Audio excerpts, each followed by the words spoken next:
বাঙালি মানেই মাছ, আর মাছ মানেই রুই, ইলিশ, ভেটকি, পাতুরি, কই, বিভিন্ন ধরনের মাছের কথা আমরা বলি। এর সঙ্গে মাছের ডিমের গরম গরম ভাজা, সেটা তো আলাদাই তৃপ্তি দেয়। কিন্তু জানেন কি সব থেকে পৃথিবীর দামি খাবার কি? বা সেই যে দামি খাবার, সেই দামি খাবারের দামই বা কত হতে পারে?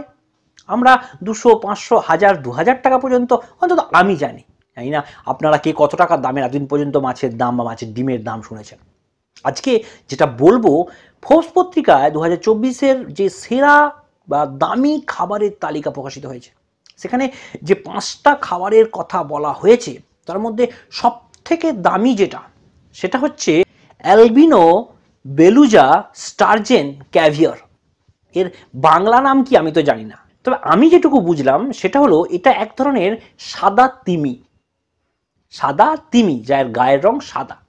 কিন্তু এই মাছটার থেকে এই মাছের পেটে যে মাছের ডিম থাকে, সেই ডিমের দাম নাকি কয়েক লক্ষ টাকা।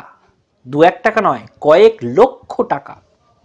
এই পিকচারটাতে দেখুন, এটা ফোর্বস পত্রিকার পিকচার। এখানে দেখাচ্ছে যে এই মাছের ডিম নাকি $30,000 প্রতি কেজির দাম।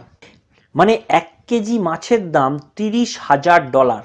এটাকে যদি আজকের ডেটে 85 টাকা সামথিং 45 পয়সা বা 55 পয়সা রেট দিয়ে যদি মাল্টিপ্লাই করি, গুণ করি, তাহলে এই মাছটার কিলো দাঁড়াচ্ছে 25,66,500 টাকা।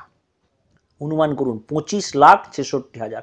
এর 1 গ্রামের দাম হচ্ছে প্রায় 2566 টাকা। জানি না এই মাছ খেলে কি হয়, বা কারা খায়, বা কোন মানুষরা খায়। কেউ তো নিশ্চয়ই খাও, কারণ মার্কেটে যখন এর ভ্যালু আছে, এর প্রাইস আছে, এবং এতটাই প্রাইস, নিশ্চয়ই এটা খেলে কিছু একটা পাওয়া যায়, হয়তো সেই দেবতাদের অমৃতের মতো। জানি না কি হয়। আপনারা যদি কেউ এই মাছ দেখতে চান তাহলে গুগল সার্চ করতে পারেন, বা অন্য কোনো জায়গা থেকেও দেখতে পারেন।